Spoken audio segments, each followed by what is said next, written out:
हरे कृष्णा।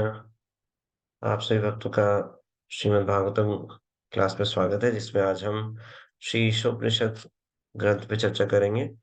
15वें श्लोक से आगे चर्चा हम करेंगे। 14 श्लोक तक हम कर चुके हैं। 15वें श्लोक से आगे चर्चा करेंगे। तो शुरू करने से पहले आप सभी प्रार्थना दोहराइएगा। ओम नमो भगवते वासुदेवाय। ओम नमो भगवते वासुदेवाय। ओम नमो भगवते वासुदेवाय। नारायणं नमस्कृत्य नरं चैव नरोत्तमम् देवीं सरस्वतीं व्यासं ततो जयम् उदीरयेत्। नष्टप्रायेषु अभद्रेषु नित्यं भागवत सेवया भगवती उत्तम श्लोके भक्तिर्भवति नैष्ठकी। मुखं करोति वाचालं अंगुं लङ्घयते गिरिं यत्कृपातमहं वन्दे श्रीगुरो दीनतारिणम् श्रीचैतन्य ईश्वरम् परमानंदमाधवम्। श्री भगवद्गीता भगवद भागवतम विचार। तो ये 15वां श्लोक है इस प्रकार से। उससे पहले एक बार सारे श्लोकों को दोहराएंगे फटाफट से, फिर 15वां श्लोक चर्चा करेंगे। ओम पूर्णमद पूर्णमिदं पूर्णात् पूर्णमुदच्यते पूर्णस्य पूर्णमादाय पूर्णमेवावशिष्यते। ईशावास्यम् इदं सर्वं यत्किञ्चित् जगतां जगत् त्वेन भुञ्जिता मा गृधा कस्य स्विद्धनम्। कुर्वन् एव हिव कर्माणि जिजीविषे सतं समः। एवं त्वयि नान्यथेतोऽस्ति नाकर्म लिप्यते नरे। आसूर्यनाम ते लोका अन्धेन तमसावृतः तास्ते प्रेत्या विगच्छन्ति ये के च आत्मन हनो जनः। अनेजदेकं मनसुजवीयो नैनुदेवाप्नुवन् पूर्वदर्शत् तद्धावतो अन्यतेति तिष्ठा तस्मिन्नपो मातृशा ददाति।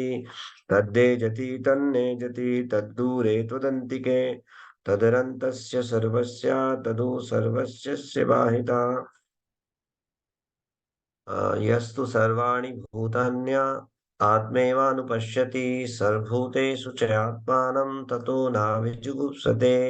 यस्मिन् सर्वाणि भूतान्य अभूद्विजानतः तत्र को मोहः का शोक एकत्वमनुपश्यतः। सा कायम् अवर्णम् अविरम् अश्वीर्मणिशम्भु याथाव्यक्ततथ्य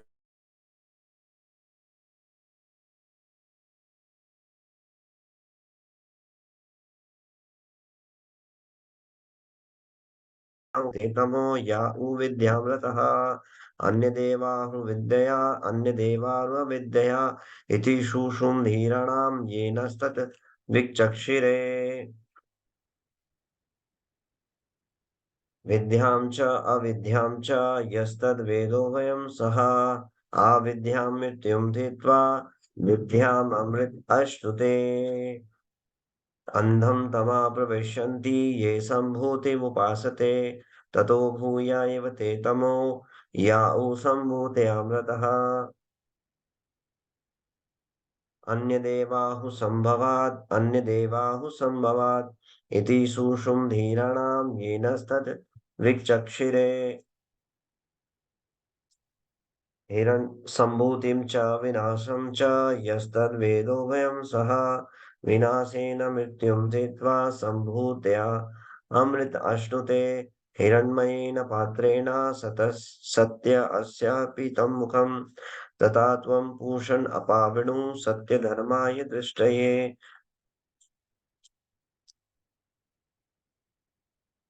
भूषणे कर्षयं सूर्यप्राजापत्या व्युहुरस्मिन् समूह तेजो यत् ते रूपं कल्याणतमं तत्ते पश्यामि सो सावसो पुरुषासुहमस्मि वायुरनिल अमृतम् अथेदं भस्मान्तं शरीरम् ॐ कृतं स्मर कृतो स्मर कृतं स्मर। अग्नेय सुपथरायस्मान् विश्वानि देववयनानि विद्वान् युयुधस्व समुजुहराणमेनो भूयाष्टां ते न मुक्तिं विधेम। हरे कृष्णा कृष्ण कृष्ण हरे हरे हरे राम राम राम हरे हरे। धन्यवाद। श्लोक संख्या 15। हिरण्मयेन पात्रेण सत्य अस्य हि अपहितं मुखं तत् त्वं पूषणपावृणु सत्यधर्माय दृष्टये। हिरण्मयेन शब्दार्थ अनुवाद और तात्पर्य शिल प्रभुपाद जी के द्वारा। शिल प्रभुपाद जी की जय। हिरण्मयेन स्वर्णिक तेज वाले पात्रेण दीप्त आवरण से सत्यस्य परम सत्य के अपिहितम प्रछन्न मुखम चेहरा मुख को तत् वह आवरण त्वम तुम पूषण हे पालक अपावृणु कृपया हटा लीजिए सत्य शुद्ध धर्माय भक्त के लिए दृष्टि प्रदर्शन हेतु। अनुवाद। हे भगवान, हे समस्त जीवों के पालक अथवा आपका असली मुखमंडल तो आपके चमचमाते तेज से ढका हुआ है। कृपया करके इस आवरण को हटा लीजिए और अपने शुद्ध भक्त को अपना दर्शन दीजिए। तात्पर्य। भगवत गीता 14वें अध्याय के 27वें श्लोक में अपने साकार स्वरूप के दीप्तिमान तेज ब्रह्म ज्योति का वर्णन भगवान इस प्रकार करते हैं। ब्राह्मणो हि प्रतिष्ठाहम अमृत अस्य व्ययस्य च शाश्वतस्य च धर्मस्य सुखस्य एकांतिकस्य च। मैं उस निराकार ब्रह्म का आधार हूं जो अमर अविनाशी तथा शाश्वत है और जो परम सुख का स्वाभाविक पद है। ब्रह्मा ब्रह्म परमात्मा तथा भगवान एक ही परम सत्य के तीन पहलू हैं। ब्रह्म ऐसा पहलू है जो आरंभ करता व्यक्ति के लिए सहज गम्य है। तो भगवान को जानने के तीन पक्ष हैं। एक ब्रह्म रियलाइजेशन, एक परमात्मा रियलाइजेशन और एक भगवान रियलाइजेशन। जो सर्वोच्च है वो भगवान रियलाइजेशन है। भगवान एक पुरुष है, उनका नित्य धाम है और वो अपने पार्षदों के साथ अपने संगियों के साथ सदैव विराजमान है और उनके साथ वो आदान प्रदान करते हैं। This is the highest understanding of supreme absolute truth. लेकिन संसार में अज्ञानता के कारण और वेदों को स्वतंत्र अनुभूति के कारण जो जानने का प्रयास करते हैं, कौन? जो स्वतंत्र अनुभूति, जो स्वतंत्रता हमें दी गई है, भगवान ने हमें स्वतंत्रता दी है, उस स्वतंत्रता के द्वारा जो अनुभूति करने का प्रयास करता है वो परम तत्व को क्या समझता है? उल्टा समझ लेता है। वो सोचता है वो एक जो सुप्रीम एब्सोल्यूट ट्रूथ जो रियलाइजेशन है, भगवान रियलाइजेशन, वो सोचता है ये तो माया का एक रूप है। जितना भी ईश्वर के रूप है ये सब माया के रूप है। उससे श्रेष्ठ परमात्मा स्वरूप को मानता है और सर्वश्रेष्ठ मानता है निराकार ब्रह्म। तो ये ऐसा क्यों करता है? क्योंकि जीवात्मा स्वतंत्र इच्छा का दुरुपयोग कर रहा है। जो जीवात्मा की जो स्वतंत्रता है, वो सुप्रीमली स्वतंत्रता उसके पास नहीं है। सुप्रीमली इंडिपेंडेंट केवल भगवान है। जीवात्मा कभी भी सुप्रीमली इंडिपेंडेंट नहीं हो सकता। वो स्वतंत्रता तो उसके पास है, लेकिन एक सीमित दायरे में। जैसे एक बैल को पेड़ से बांध दिया, अब जितनी उसकी लंबी रस्सी है, उसी माप के दायरे में वो स्वतंत्र है। उससे बाहर वो स्वतंत्र नहीं रह सकता। तो जीवात्मा भगवान का अंश है, सतचित आनंद का बना हुआ है, लेकिन उसकी स्वतंत्रता की लिमिटेशन है। उन लिमिटेशन को वो क्रॉस नहीं कर सकता। आश्रित है वो। तो जीवात्मा जब अपनी स्वतंत्रता का दुरुपयोग करता है और संसार को भोगना चाहता है, तो उसका रिजल्ट मिलता है भौतिक संसार। वो जीवात्मा भौतिक संसार को प्राप्त करता है। और जब वही जीवात्मा अपनी स्वतंत्रता का दुरुपयोग करता है और भौतिक संसार से मुक्त होना चाहता है, तो उसको प्राप्त होती है ब्रह्म ज्योति, भगवान के निराकार स्वरूप में विलीन होना। ये दोनों ही स्वतंत्रता का दुरुपयोग है। तो भगवान जो है सुप्रीमली इंडिपेंडेंट है, और उन पे कोई कंडीशन अप्लाई नहीं होती। कोई भी आप विचार ले आइए, कुछ भी सोच लीजिए, वो भगवान पहले से ही है। यदि हम ऐसे फिलोसफर जो अपनी स्वतंत्रता का दुरुपयोग करके भगवान को जानने का प्रयास करते हैं, उनकी बातों को स्वीकार करें, तो एक भी बात जो है वो सुप्रीम एब्सोल्यूट ट्रुथ पे जो है वो ठीक नहीं बैठती। उनकी दृष्टि से अगर देखें, तो निराकार ब्रह्म जो है वो सर्वोच्च है। अब सर्वोच्च है तो कितने सारे दोष लग गए बताइए। अगर वो सर्वोच्च है तो उसमें दोष नहीं होना चाहिए। फिर जो हम सोच रहे हैं वो होना चाहिए। और निराकार ब्रह्म का कोई रूप नहीं है, सबसे बड़ा दोष। उसमें कोई फीचर नहीं है, ये उससे बड़ा दोष। उसमें कोई गुण नहीं है, ये उससे भी बड़ा दोष। सारे दोष एप्लीकेबल हो जाते हैं। उससे हम आदान प्रदान नहीं कर सकते, ये उससे बड़ा दोष। हम्म, तो ये दोष एप्लीकेबल हो जाते हैं। तो इस बात से ये पता चलता है, दिस इज कंप्लीटली बोगस, और ये चीटिंग है।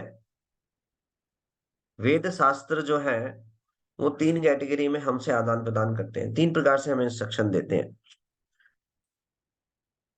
वेदस पुराणस काव्यम च प्रभु मित्रम प्रिय एव च। कैसे करते हैं आदान प्रदान? वेद जो है हमें इंस्ट्रक्शन देंगे, कैसे? स्वामी की तरह। स्वामी जैसे स्वामी सेवक को आदेश देता है, चलो ये करो, तो जो सेवक है वो भय में, डर में, वो अपने स्वामी की सेवा करता है। तो वेद जो आदान प्रदान करते हैं वो किस प्रकार से करते हैं? स्वामी के रूप में हमें इंस्ट्रक्शन देते हैं। लेकिन पुराण, पुराण कैसे इंस्ट्रक्शन देते हैं, कैसे आदान प्रदान करते हैं? मित्र की तरह। जब कोई मित्र हमें कोई कार्य बताता है, तो उसमें प्रेम होता है, हेल्प करता है। और जो काव्य है, जो सारे शास्त्रों का जो सार है, काव्य क्या है? काव्य है श्रीमद् भागवतम जैसा ग्रंथ। ये ना तो पुराण है एक प्रकार से, और न वेद है। ये इन सब का सार को लेकर के एक काव्य है, ऐसा अद्भुत काव्य जिसमें प्रेम भरा हुआ है। आराधितो व्रजेश तनयस तद्धाम वृंदावनम। जो हमारे जीवन का लक्ष्य है वो है आराध्यो व्रजेश तनयस। जो भगवान है, जो आराध्य व्रजेश तनय, जो व्रज के स्वामी हैं, जो गोकुल के, गोलोक वृंदावन के स्वामी हैं, उनकी आराधना करना ही एकमात्र लक्ष्य है हमारे जीवन का। व्रजेश तनयस तद धाम वृंदावनम। और उनका धाम क्या है? वृंदावन, जिसमें वो विराजमान रहते हैं। और कौन उनको प्राप्त कर पाया? जो जो सर्वश्रेष्ठ एग्जाम्पल है भगवान की भक्ति में, जो सर्वश्रेष्ठ भक्त हैं, वो गोपियां। आराध्यो विजेश तन्यस तद्धाम वृंदावनम रम्या काचित उपाश्रिता व्रज वधु वर्गेन वा कल्पिता। जो गोपियां हैं वो सर्वश्रेष्ठ उदाहरण है। तो हमें जो है इनको फॉलो करना चाहिए, गोपियों को। क्यों? क्योंकि इन्होंने प्रेम के स्तर पे भगवान को रियलाइज किया है, और इस प्रेम को कोई प्राप्त कर सकता है, उसका प्रमाण चैतन्य महाप्रभु स्वयं बताते हैं। तो ये आगे बताते हैं, श्रीमद् भागवतम प्रमाण अमलम। इस बात का प्रमाण है श्रीमद् भागवतम। तो श्रीमद् भागवतम कोई साधारण ग्रंथ नहीं है। ये ये बहुत ही सर्वश्रेष्ठ काव्य है, जो सारे वेदों को, पुराणों के सार को लेकर अपने हृदय में रखा हुआ है। जो इसकी शेल्टर लेता है, वो प्रेम पूर्वक क्या मिलता है? आदान प्रदान मिलता है, जिससे भगवान का क्या होता है? साक्षात्कार होता है प्रेम के स्तर पे। तो बताइए, अगर कोई हमें आदेश दे फ्रेंड के रूप में, स्वामी के रूप में, या प्रेमी के रूप में, कौन सा सर्वश्रेष्ठ है? जो प्रेम के रूप में आदेश दे, वो ज्यादा बात समझ में आती है।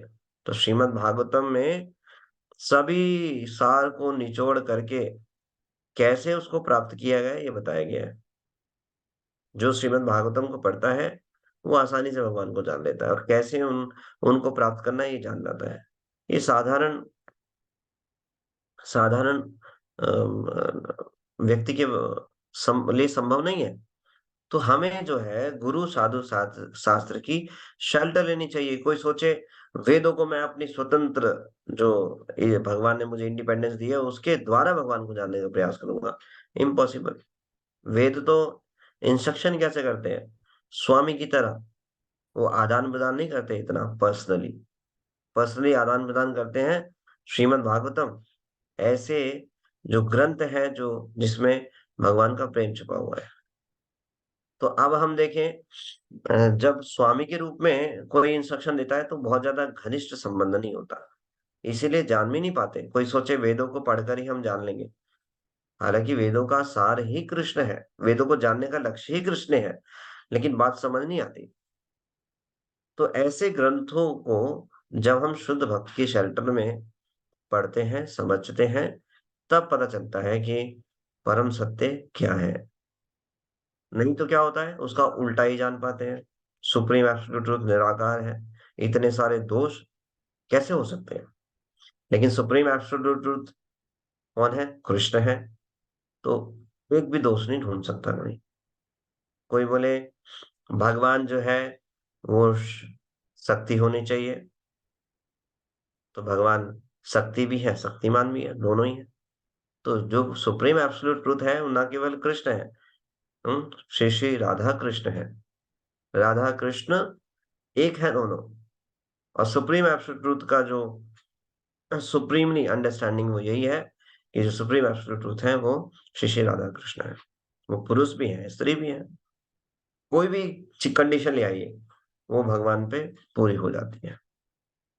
तो जो भगवान को जानने का जो आत्म साक्षात्कार का जो अनुभव है, वो 3 प्रकार का होता है, श्रील प्रभुपाद जी यहाँ पे बता रहे हैं। क्योंकि इस श्लोक में रिक्वेस्ट की जा रही है, क्या की जा रही है रिक्वेस्ट? हिरण्मयेन पात्रेण सत्य अस्य अहपिहितम मुखम। हे भगवान, अपने मुखमंडल से इस चमचमाते तेज को हटा लीजिए। हम्म कहाँ से हटा लीजिए? मुखमंडल से। इसका मतलब सुप्रीम एब्सोल्यूट ट्रुथ व्यक्ति जो है, वो एक व्यक्ति है, स्पष्ट रूप से बताया गया है। ये ईशो उपनिषद की चर्चा हो रही है। ईशो उपनिषद में भगवान के बारे में बताया जा रहा है। जीव भगवान से प्रार्थना कर रहा है। तो मनु महाराज बेसिकली भगवान से प्रार्थना कर रहे हैं। ईशो उपनिषद ग्रंथ क्या है? मनु महाराज भगवान से प्रार्थना कर रहे हैं। ये वो प्रार्थनाएं हैं। हिरण्मयेन पात्रेण सत्य अस्य पीतम मुखम तत्त्वं पूषण अपावेणु सत्य धर्माय दृष्टये। हे भगवान, अपने शरीर अपनी स्टेज को हटा लीजिए। इसका मतलब किसको हटा लीजिए? ये ब्रह्मन रियलाइजेशन को हटा लीजिए। तो ये जो ब्रह्मन रियलाइजेशन है, इसका आवरण केवल भगवान की कृपा से हटता है।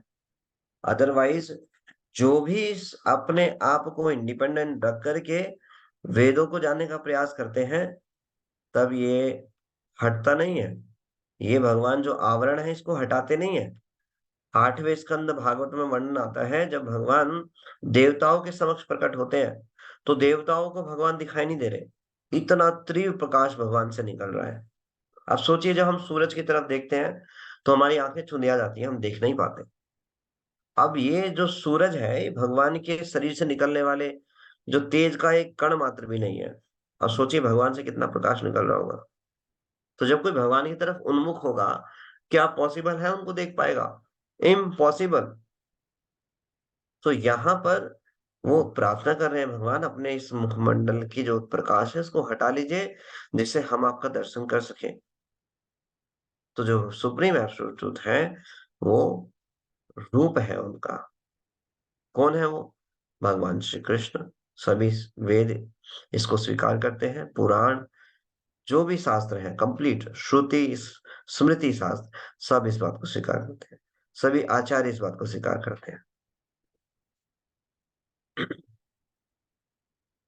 जिन्होंने और आगे परमात्मा स्वरूप उनके द्वारा अनुभव गम्य होता है, जिन्होंने और आगे प्रगति कर ली है।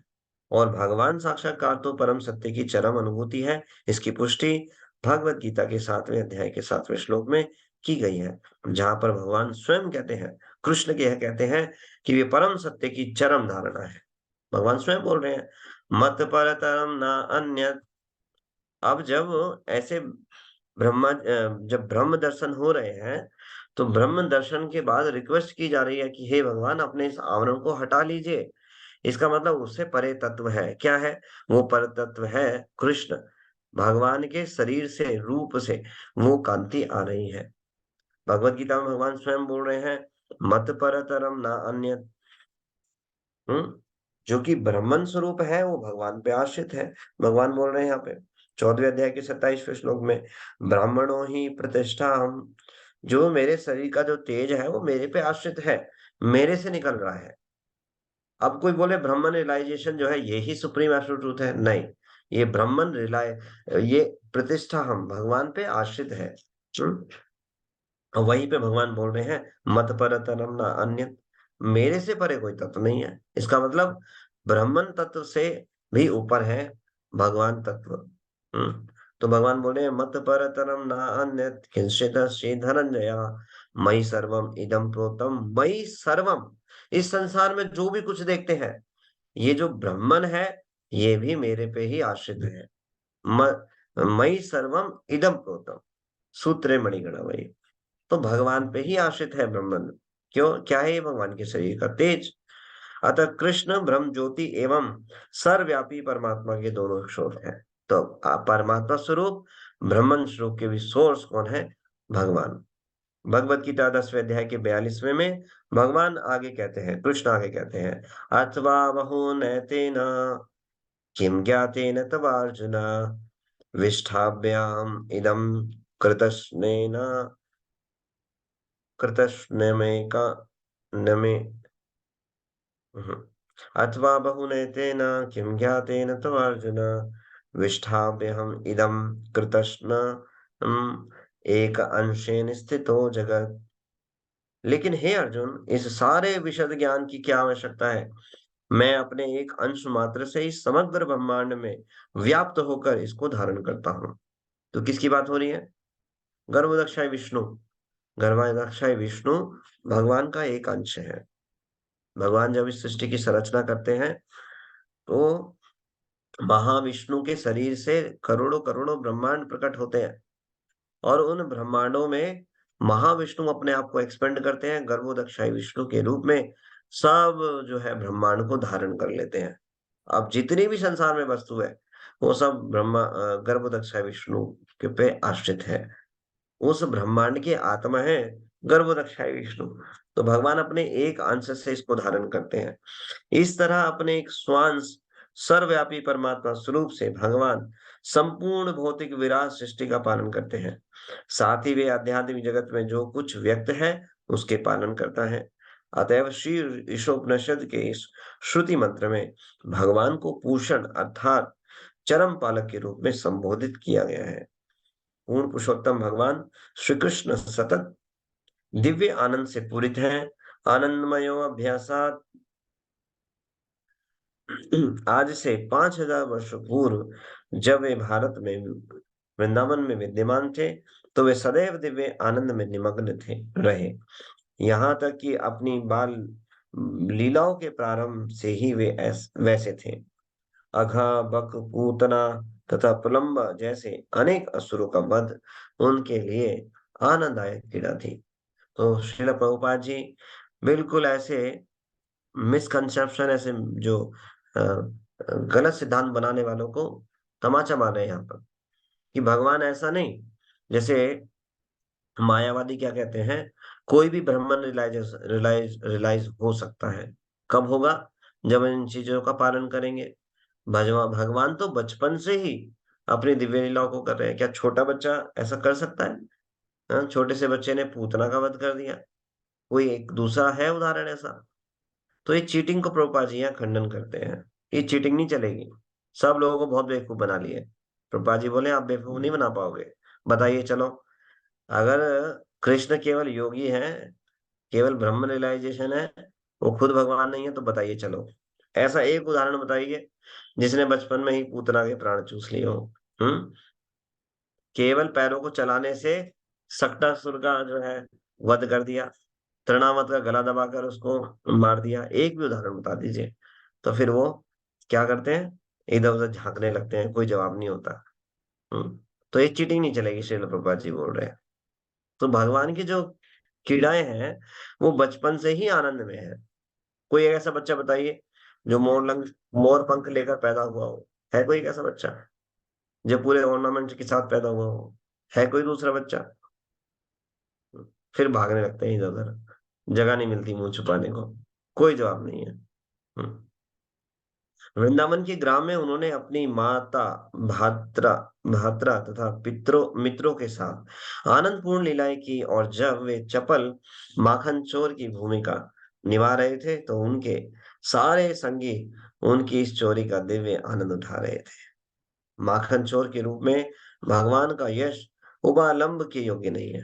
आप बताइए, ऐसा कौन व्यक्ति है जो चोरी करके फेमस हो जाए? हाँ, कुछ भी चुराएंगे उसमें फेमस हो जाएंगे। व्रजे प्रसीदं नवनीत चोरम, चोरागगण्यम पुरुषम नमामि। चोरों में सर्वश्रेष्ठ चोर। मक्खन चुराएंगे फेमस हो जाएंगे। अब किसी स्त्री के कपड़े चुराना ये तो बहुत बुरी बात है समाज की दृष्टि से देखें तो। लेकिन कपड़े चुरा कर भी वो उनकी महिमा गाई जाती है। उनको क्या बोला जाता है?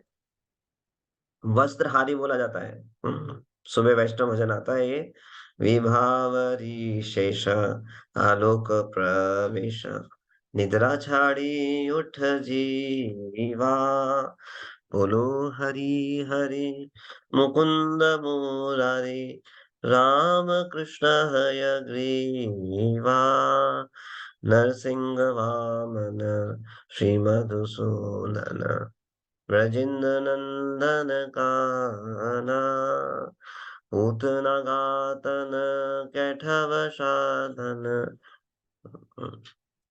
मैं भूल गया अभी लास्ट स्लाइड। हाँ, तो इस प्रकार से वर्णन आता है कि चित्तहारी, एक वैष्णव भजन, और दूसरा है कौन सा है, मैं भूल गया अभी। तो उसमें भी वर्णन आता है भगवान के एक कपड़े के चुराने को गुणगान किया जा रहा है। सभी आचार्य गुणगान कर रहे हैं। ऐसे वैरागी लोग जो सब कुछ छोड़ करके पूरा वैराग्य में जीवन जी रहे हैं, वो भी भगवान को ग्लोरीफाई कर रहे हैं। इसका मतलब ये साधारण चोरी नहीं है। ये हम जैसे कपड़े चुराते हैं वैसी चोरी नहीं है, हम जैसे माखन चुराते हैं, सामान चुराते हैं, ये वो चोरी नहीं है। जो कार्य करते हैं वो दिव्य है भगवान का। तो ये कोई साधारण नहीं है। तो इसीलिए ये चोरी नहीं चलेगी, श्रील प्रभुपाद जी यहाँ बता रहे हैं। तो उनके सारे संगी उनकी इस चोरी का दिव्य आनंद उठा रहे हैं। माखन चोर के रूप में भगवान का यश उपालभ के योग्य नहीं है, क्योंकि माखन चुराकर भगवान अपने शुद्ध भक्तों को आनंद प्रदान कर रहे थे। भगवान ने वृंदावन में जो कुछ भी किया वह सब उन्होंने अपने संगियों को आनंद प्रदान करने के लिए किया था। भगवान ने ये सब लीलाएं उन शुष्क मनोधर्मियों एवं तथाकथित हठयोग के उन कलाबाजों को आकृष्ट करने के लिए की, जो परम सत्य की खोज करना चाहते हैं। दंडकारायण वर्ण में जब जो योगी हैं वो सब तपस्या कर रहे थे, ध्यान कर रहे थे, ओम पे चिंतन कर रहे थे। और जब चिंतन कर रहे थे तो फिर क्या देखा, ओम चलता फिरता हुआ नजर आ रहा है।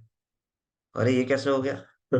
ये ब्राह्मण तो स्थित है एक जगह, अब ये चलता फिरता कैसे नजर आ रहा है? आंख खोलकर देखी तो भगवान श्री राम के दर्शन हुए और वो चल रहे हैं। तब इनको रियलाइज हुआ, ये ब्रह्मन रियलाइजेशन तो कुछ भी नहीं है, हमें नहीं चाहिए ब्रह्मन ब्रह्मन, सब भूल गए। और क्या, भगवान राम के पीछे भागने लगे और उनसे रिक्वेस्ट करने लगे। तो भगवान ने कहा कि मैं द्वापर युग में जब अपनी लीला करूंगा तो तुम्हें अवसर मिलेगा। तो फिर वो जो है, जो ऋषि थे, वो सब गोपियों के रूप में प्रकट हुए।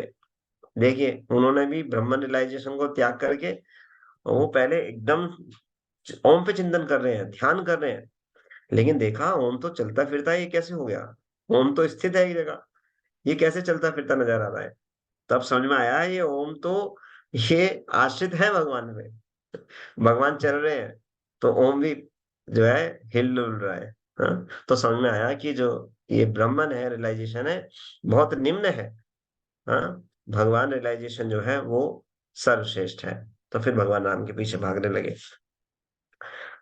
भगवान तथा ग्वाल बालों के मध्य बालपन के खेल के विषय में सुखदेव गोस्वामी ने श्रीमद् भागवतम में 10वें स्कंद के 12वें अध्याय के 11वें श्लोक में कहा है, इत्थं सतां ब्रह्म सुखानुभूत्या दास्यं गतान परदैवतेन मायाश्रितानां नारदारकेण साकं विजहु कृत पुण्य पुंजा।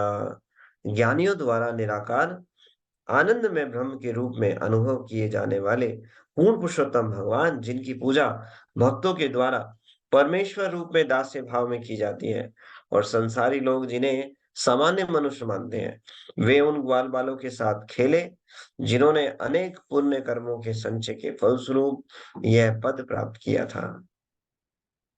तो ये बहुत ही रेयरेस्ट है। किसको जन्म मिलता है वृंदावन धाम में?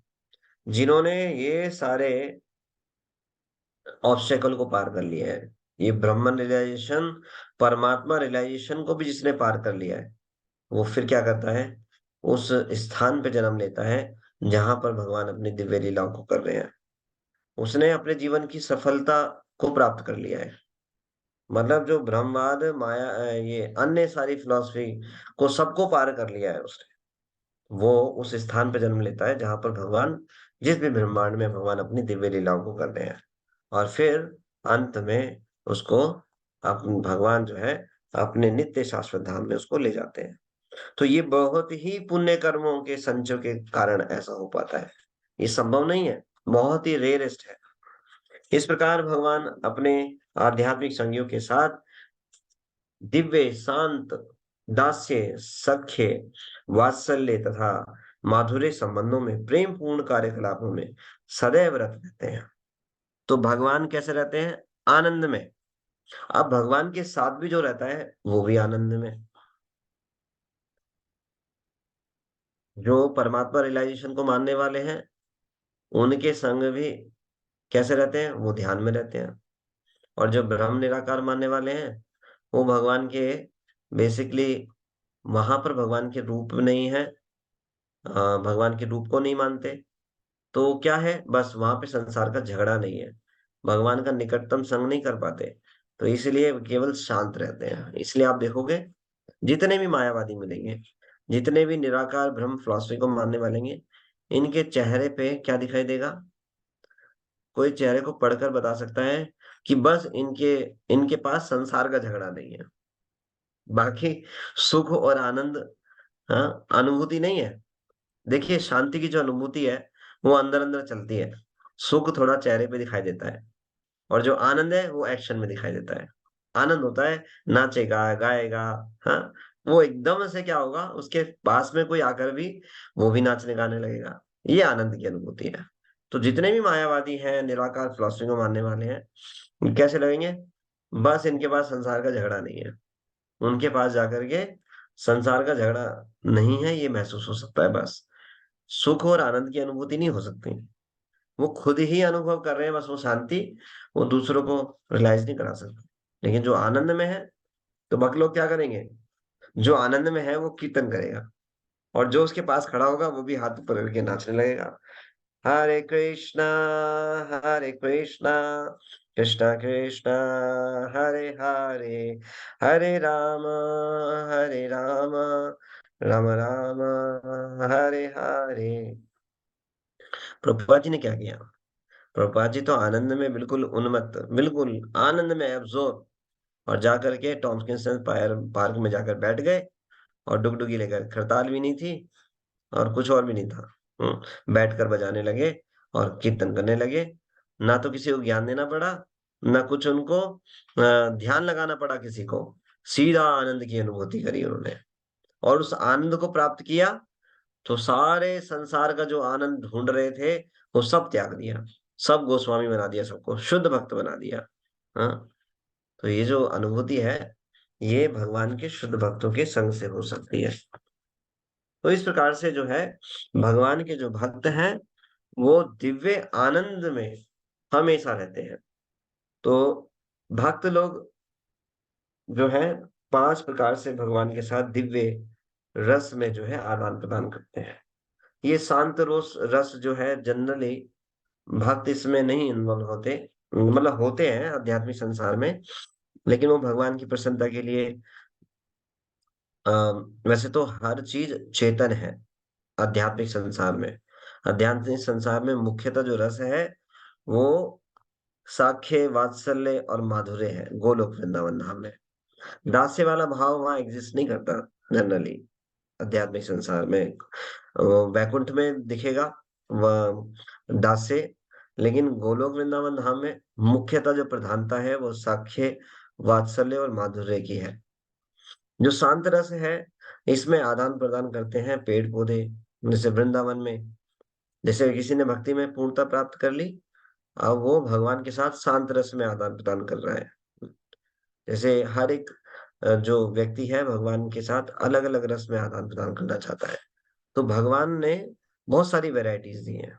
तो जो भगवान के साथ शांत रस में आदान प्रदान करना चाहता है, तो उसको वृंदावन में इस प्रकार से जो है भगवान स्थान देते हैं। तो पेड़ पौधे भी भगवान के भक्त हैं, वृंदावन में सब भगवान के भक्त हैं। तो भगवान के साथ इस प्रकार से शांत रस में आदान प्रदान करना।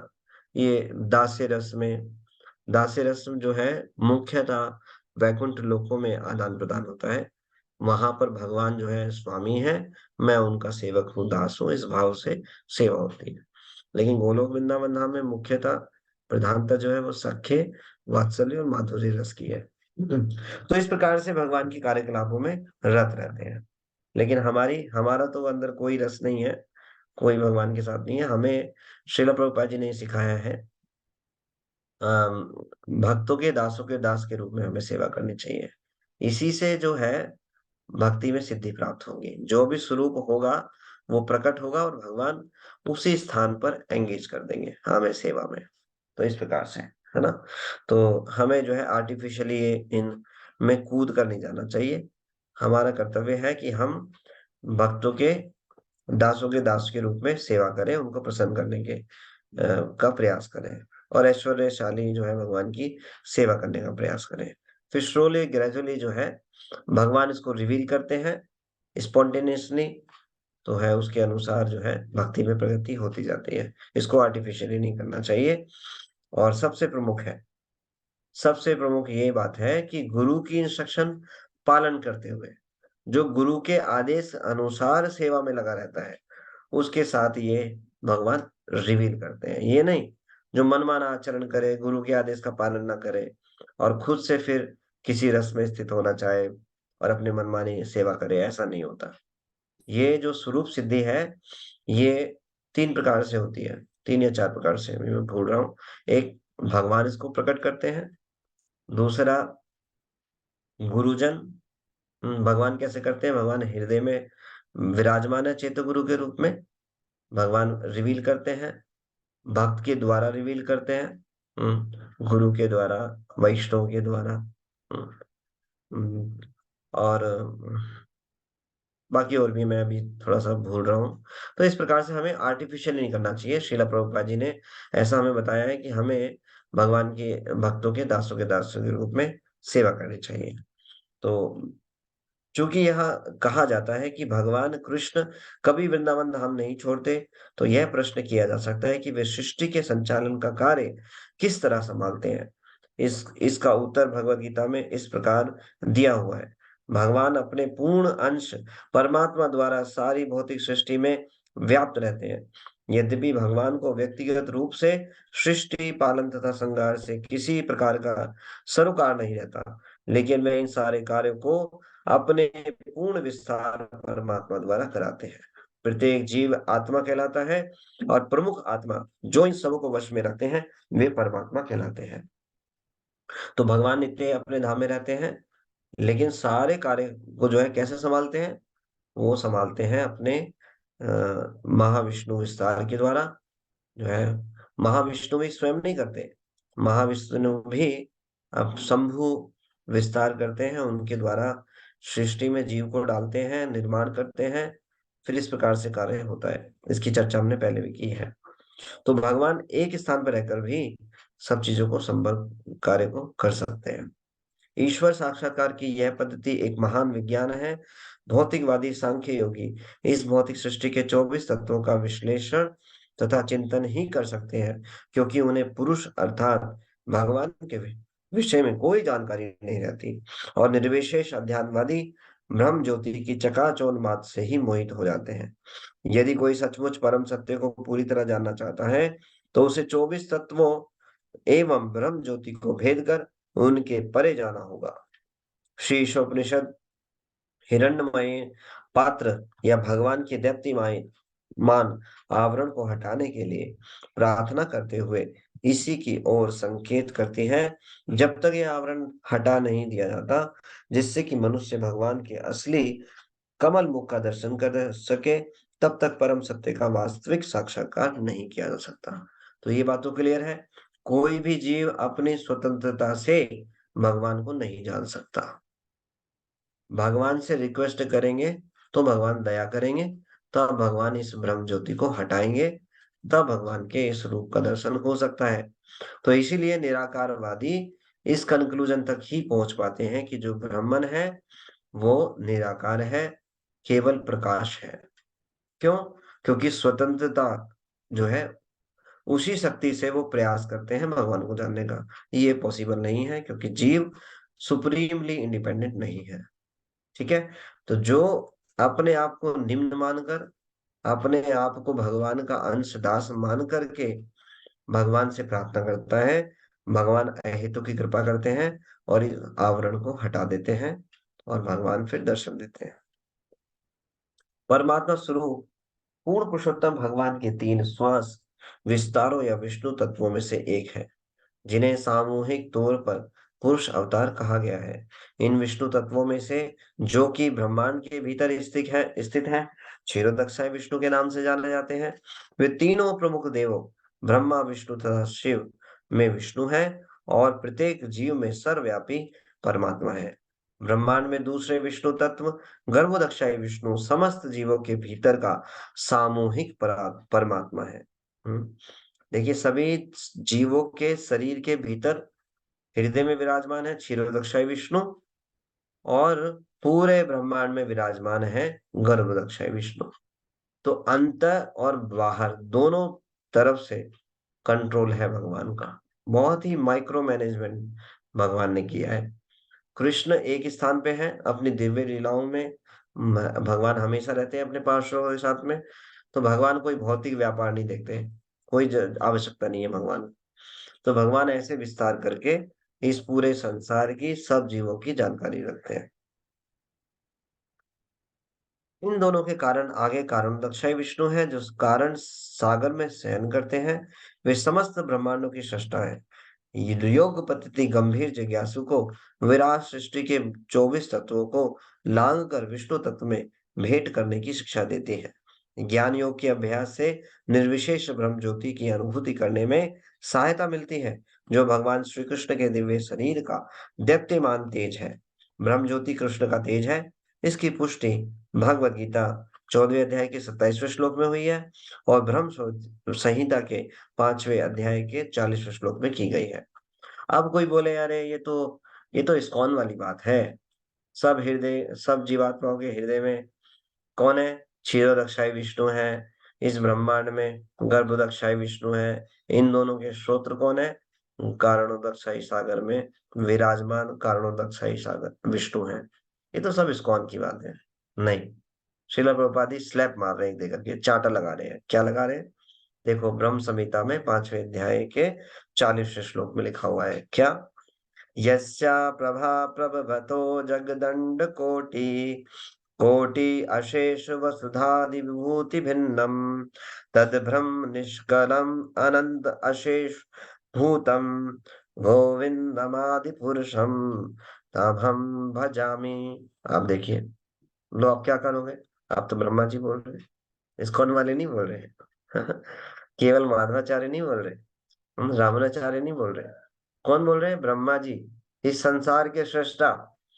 हाँ, सारे इन मायावादियों के पिताजी, हमारे पिताजी कौन? ब्रह्मा जी। वो बता रहे हैं बेटा, मेरे पिताजी हैं कृष्ण। मेरे से सब तुम आए हो, और मैं किससे आ रहा हूं? मैं अपने पिताजी कृष्ण से आ रहा हूं।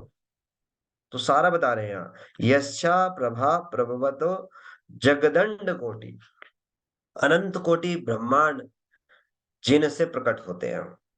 अब बताओ जी, किन से प्रकट होते हैं? वो प्रकट होते हैं कारण सहित विष्णु से। महाविष्णु के शरीर से निरंतर ब्रह्मांड प्रकट हो रहे हैं। कोटि अशेष वसुधादि विभूति भिन्नम। और क्या करते हैं? अपने विभूतियों को विस्तारित करते हैं। गर्भदक्षाय विष्णु के रूप में ब्रह्मांड में विराजमान हो जाते हैं और सबके हृदय में परमात्मा स्वरूप में क्षीरोदक्षाय विष्णु विष्णु विराजमान हो जाते हैं। और कैसे? तद ब्रह्म निष्कलम अनंत अशेष भूतम। ये जो ब्रह्मन है, जो तेज है, इस तेज में सारे ब्रह्मांड तैर रहे हैं और ये किस पे आश्रित है? भगवान पे। और इन सब के कारण कौन है? क्षीरोदक्षाय विष्णु, गर्भोदक्षाय विष्णु, कारणोदक्षाय विष्णु। इन सब के कारण कौन है? गोविंदमादि पुरुषम तमहम भजामि। उस गोविंद की पूजा करता हूं मैं, उनकी सेवा करता हूँ। तो हमारे पिताजियों के पिताजी भी कौन है? वो कृष्ण है। तो वो बोल रहे हैं, बच्चों, बेटा स्वीकार कर लो, यही एकमात्र स्वामी है। ब्रह्म संहिता का लाखों करोड़ों ब्रह्मांडों में असंख्य ग्रह हैं। इनमें से प्रत्येक ग्रह अपनी विराट संरचना के कारण एक दूसरे से भिन्न है। कोटि अशेष वसुधादि विभूति भिन्नम। तो अपनी विभूतियों को भगवान प्रकट करते हैं। इतनी सारी वेराइटीज, इतने बड़े बड़े ब्रह्मांड। ये जो ब्रह्मांड है, ये ब्रह्मांड जो है उतनी पाप में है। जैसे ब्रह्मा जी के यहाँ, इस ब्रह्मांड में जो ब्रह्मा जी है, इनके 4 मुख है, उसी माप में इस ब्रह्मांड का साइज है। अब जितने ब्रह्मांडों में अलग अलग ब्रह्मा जी हैं, उनके अलग अलग संख्या है। अब किसी का 1000 सर है ब्रह्मा जी के। अब समझ लीजिए, इस ब्रह्मांड से 250 गुना उसकी जो है लंबाई चौड़ाई है, इतना बड़ा है। किसी ब्रह्मा जी के लाखों हैं, तो कम से कम हजारों हजारों गुना जो है विस्तारित ब्रह्मांड है। तो इतने इतने बड़े ब्रह्मांड जो है, जो एक दूसरे से भिन्न है, ये सारी विभूतियां भगवान की हैं। और इन विभूतियों के साथ भगवान सारे ऐश्वर्य के साथ हर एक ब्रह्मांड में विराजमान है। ये सारे ग्रह ब्रह्म ज्योति के एक कोने में स्थित हैं। ये सारे ब्रह्मांड कहाँ स्थित है? ये सब ब्रह्म ज्योति में तैर रहे हैं। ये ब्रह्म ज्योति कहाँ से आ रही है? भगवान के शरीर से। तो जितने भी ब्रह्मवादी हैं, निराकारवादी हैं, वो जब भगवान का चिंतन अपने प्रयास से करना का प्रयास करते हैं, तो केवल इस संसार के झंझटों से मुक्त हो करके उसी ब्रह्मांड, इस ब्रह्मांड के जो परे जो ब्रह्म ज्योति है, जो भगवान की कांति है, उसी के दर्शन कर पाते हैं और इसी कंक्लूजन में पहुंच पाते हैं कि जो भगवान है वो निराकार है। हम्म तो ये जो है मायावादी वैष्णव अपराधी, जो मायावादी हैं, इनका कभी उद्धार नहीं होता, क्योंकि ये सबके प्रति अपराधी है।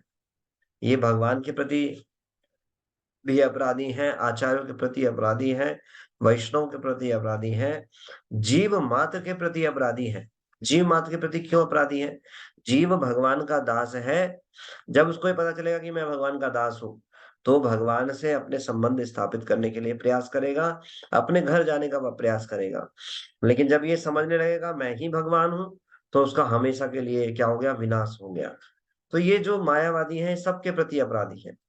सभी आचार्यों की बात को नकारते हैं, वैष्णव की बात को नकारते हैं, भगवान की बात को नकारते हैं, और जीव के प्रति भी अपराधी हैं, क्योंकि जीव को गलत दिशा देते हैं। तो यह ब्रह्म ज्योति उन पूर्ण पुरुषोत्तम भगवान कृष्ण, भगवान गोविंद की केवल शारीरिक किरणें मात्र हैं, जिनकी मैं पूजा करता हूँ। ब्रह्म संहिता का यह मंत्र परम सत्य के वास्तविक साक्षात्कार के आधार पर कहा गया है, और ईशोपनिषद का यह श्रुति मंत्र इस मंत्र की पुष्टि साक्षात्कार की विधि के रूप में करता है। यह ईशोपनिषद मंत्र तो भगवान से की गई एक विनीत प्रार्थना है कि वे ब्रह्म ज्योति के तेज को हटा दें, जिससे उनके वास्तव में मुख का दर्शन किया जा सके। इस ब्रह्म ज्योति के तेज का वर्णन मुंडक उपनिषद दूसरे अध्याय के दूसरे खंड के दूसरे अध्याय के 10वें श्लोक से 12वें श्लोक के कुछ मंत्रों में विस्तार पूर्वक कहा गया है। हिरण्मये परे कोशे विरजम ब्रह्म निष्कलम तच्छुभ्रम ज्योतिषां ज्योति सस्तद्यात्मविदो विनु न तत् सूर्यो भाति न चंद्र तारकम नेमा विदितो भान्ति कुतो अयम अग्निः तमेव भान्तमनुभाति सर्वं तस्याभासा सर्वम् इदं विभाति ब्रह्मो वेदम् अमृतं पुरस्ताद् ब्रह्म पश्चात् ब्रह्म दक्षिणतर तश्चत्वरेण अश्वो ध्रुवश्यं च प्रसतं ब्रह्मो वेदं विश्वम् इदं वरिष्ठम्। भौतिक आवरण के उस पार आध्यात्मिक क्षेत्र में अनंत ब्रह्म ज्योति है। देखिए, अब श्रील प्रभुपाद जी इसको वेदों से भी यहाँ प्रमाण दे रहे हैं। भौतिक आवरण के उस पार आध्यात्मिक क्षेत्र में हिरणमये परे कोशे, हिरण्यमय मतलब ब्रह्म ज्योति, परे कोशे उसके परे, कोशे क्या है? विरजम ब्रह्म निष्कलम, क्या है? विरजा नदी है। विरजा नदी है उस ब्रह्म के जो ब्रह्म ज्योति के परे। उस तेजस्वी श्वेत प्रकाश को आध्यात्मिकता सब प्रकाशों में सर्वोत्तम प्रकाश के रूप में जानते हैं। उस प्रक्षेत्र में प्रकाश के लिए सूर्य, चंद्र, अग्नि या विद्युत की आवश्यकता नहीं होती। तो सूर्य, चंद्रमा इस ब्रह्मांड के भीतर है, बाहर नहीं है। क्यों? क्योंकि सब देप्तिमान है भगवान के प्रकाश से। सारे आध्यात्मिक लोग और ये सब आध्यात्मिक लोग के जो बाहर जो बीच में भौतिक संसार के बीच में स्थान है, ये सब प्रकाशित है भगवान के शरीर से। निसंदेह भौतिक जगत में जो भी प्रकाश हमें देखने को मिलता है, वह उसी सर्वोपरि प्रकाश का परावर्तन मात्र है। वह ब्रह्म आगे भी है और पीछे भी है, उत्तर, दक्षिण, पूर्व और पश्चिम में भी है, एवं ऊपर और नीचे भी है। तो जब कोई प्रकाश में खड़ा हो जाता है, तो प्रकाश उसके आगे भी होता है, पीछे भी होता है, दाएं भी, बाएं भी, ऊपर भी, नीचे भी। तो सर्वत्र सर्वम खलदो इदम ब्रह्म, इसलिए मायावादी बोलते हैं। जो शास्त्र में बोला गया है सर्वदम खलदम इदम ब्रह्म, इसका मतलब वो केवल यही रियलाइज कर पाते हैं कि केवल जो प्रकाश है और जो सब जगह व्याप्त है। पर ऐसा तो नहीं है। प्रकाश आ कहाँ से रहा है? प्रकाश उस पुरुष से आ रहा है जो परम पुरुष है, जो भगवान श्री कृष्ण है। कौन जान पाता है? वो जान पाता है जब भगवान उस प्रकाश को हटा लेते हैं। अरे, ये खाली प्रकाश नहीं है, ये तो भगवान है, उन्हीं से प्रकाश आ रहा है। तो वो जान पाते हैं। ठीक है। पूर्ण ज्ञान का अर्थ है ब्रह्म, कृष्ण को ब्रह्म ज्योति के मूल रूप में जानना। यह ज्ञान भगवत गीता जैसे शास्त्रों से प्राप्त किया जा सकता है, जहां कृष्ण विज्ञान का ये, एक मिनट देखिएगा, इसमें लैपटॉप का चार्जर मुझे चाहिए। लैपटॉप का चार्जर। पूर्ण ज्ञान का अर्थ है कृष्ण को ब्रह्म ज्योति के मूल रूप में जानना। यह ज्ञान श्रीमद् भागवतम जैसे शास्त्रों से प्राप्त किया जा सकता है। अब देखिए, सारे जो है वेद पुराण जितने भी शास्त्र हैं, महाभारत, रामायण, ये सब शास्त्रों को प्रकट करने वाले हैं वेद व्यास जी। वेद व्यास जी का मंतव्य हमें स्वीकार करना पड़ेगा। यदि हम कुछ ऐसे कंक्लूजन पे पहुंच रहे हैं जिसमें वेद व्यास जी का मत नहीं है, तो उसको कैसे स्वीकार किया जा सकता है? ऐसे व्यक्ति मूर्ख हैं, जो गुरु जिन गुरु से सीखते हैं फिर उन्हीं के पैरों पर रखकर खुद गुरु बन जाते हैं। कितने बड़े अपराधी हैं! वेद व्यास जी सारे अखिल वेद जो है, पुराण है, उनके विज्ञ हैं, विज्ञ। एक श्लोक आता है, केचिद् वदति गुणहीन जनो जगन्या, केचिद् वदति गुण धनहीन जनो जगन्या, अखिल वेद पुराण विज्ञ। कौन है? वेद व्यास जी। अखिल वेद पुराण विज्ञ व्यास वदति नारायण स्मरण हीन जनो जगन्या। तो वेद व्यास जी का क्या कंक्लूजन है? वो केवल यही कंक्लूजन है, जो हरि है, नारायण है, कृष्ण है, यही सभी के स्वामी है। हम्म, ये ऋग्वेद, यजुर्वेद, सामवेद, अथर्वण। ये जो चार वेद हैं, चारों वेदों में जो सार है वो यही है कि जो जो हरि है वो सर्वश्रेष्ठ है। हरि मतलब विष्णु तत्व, राम कृष्ण वरा वामन, ये सब एक तत्व है। यही जो वेद व्यास जी का कंक्लूजन है। लेकिन हम उनकी बात को ना मान करके हम अपना कुछ विचार निकालेंगे, तो ये चीटिंग है। वेद व्यास जी अपनी परिपक्व अवस्था में, अध्यात्म रियलाइजेशन की परिपक्व अवस्था में श्रीमद् भागवतम को लिखते हैं। तो इसका मतलब पका हुआ फल क्या हुआ? श्रीमद् भागवतम। तो भागवतम की जो बात है उसको एज इट इज स्वीकार करना चाहिए। इस प्रकार से अपराध नहीं करना चाहिए। तो यहाँ पर विशद विवेचन हुआ है श्रीमद् भागवतम में। इसके रचयिता श्री व्यासदेव जी ने स्थापित किया कि प्रत्येक व्यक्ति भगवान की अपनी अनुभूति के अनुसार परम सत्य का वर्णन ब्रह्म, परमात्मा या भगवान के रूप में करता है। श्री व्यासदेव जी यह कभी नहीं कहते कि परम सत्य एक सामान्य जीव है। जीव को कभी भी सर्वशक्तिमान परम सत्य नहीं मानना चाहिए। यदि जीव ऐसा होता तो फिर उसे भगवान से यह प्रार्थना करने की आवश्यकता न पड़ती कि वे अपना दैत्य आवरण हटा लें, जिससे जीव उनके वास्तविक कमल मुख का दर्शन कर सके। पहली बात, जो ब्रह्मन रियलाइजेशन है, अगर कोई इसको रियलाइज करके ही भगवान बन जाएगा, तो अगर वो रियलाइज कर जाए तो इसका मतलब वो भगवान बन गया। ब्रह्म अनुभूति, अगर ब्रह्म के दर्शन कर रहा है तो वो ब्रह्म रियलाइजेशन हो गया। अब वो खुद ही भगवान बन गया। अब वो भगवान बन गया तो उसको रिक्वेस्ट करनी क्यों पड़ रही है? इतनी दीनहीन कैसे हो गया? भगवान बनकर भी क्या कर रहा है? रिक्वेस्ट कर रहा है, हिरण्मयेन पात्रेण, अपने इस हिरण्मयेन, अपने इसको तेज को हटा लीजिए। तो ये कंप्लीटली बोगस है, चीटिंग है। जीव जीव है, वो कभी भी भगवान नहीं हो सकता। निष्कर्ष यह है कि जिस मनुष्य को परम सत्य की शक्तियों की जानकारी नहीं होती, उसे निराकार ब्रह्म की अनुभूति होती है। इसी प्रकार जब किसी को भगवान की भौतिक शक्तियों की अनुभूति होती है, किंतु उनकी आध्यात्मिक शक्तियों का ज्ञान नहीं रहता या अल्प ज्ञान रहता है, तो उसे परमात्मा का साक्षात्कार होता है। इस प्रकार परम सत्य की ब्रह्म तथा परमात्मा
कीजिएगा, बीच में डिस्कनेक्ट हो गया। निष्कर्ष यह है कि मनुष्य को परम शक्ति की शक्तियों की जानकारी नहीं होती, उसे निराकार ब्रह्म की अनुभूति होती है। इसी प्रकार जब किसी को भगवान की भौतिक शक्तियों की अनुभूति होती है, किंतु उनकी आध्यात्मिक शक्तियों का ज्ञान नहीं रहता या अल्प ज्ञान रहता है, उसे परमात्मा का साक्षात्कार होता है। इस प्रकार परम शक्ति की ब्रह्म तथा परमात्मा दोनों ही अनुभूतियां आंशिक साक्षात्कार है। किंतु जब कोई हिरणमय पात्र का हटने के पश्चात पूर्ण पुरुषोत्तम भगवान श्री कृष्ण का पूर्ण शक्ति के साथ साक्षात्कार करता है, तो उसे वासुदेव सर्वम इति, अर्थात मूल भगवान श्री कृष्ण जो वासुदेव के रूप में जाने जाते हैं, वे सब कुछ है। परम ब्रह्म परमात्मा तथा भगवान, वे भगवान मूल के समान है और ब्रह्म तथा परमात्मा उनकी शाखाएं हैं। भगवद गीता छठे अध्याय के 46वें 47वें श्लोक में तीन प्रकार के अध्यात्मवादियों का तुलनात्मक विवेचन किया गया है। ये है निराकार ब्रह्म के उपासक ज्ञानी, परमात्मा स्वरूप के उपासक योगी तथा भगवान श्री कृष्ण के भक्त।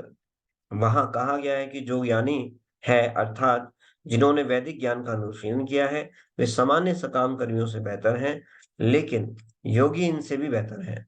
इन सब योगियों में जो पूरी शक्ति से भगवान की निरंतर सेवा करते हैं, वे सर्वोच्च है।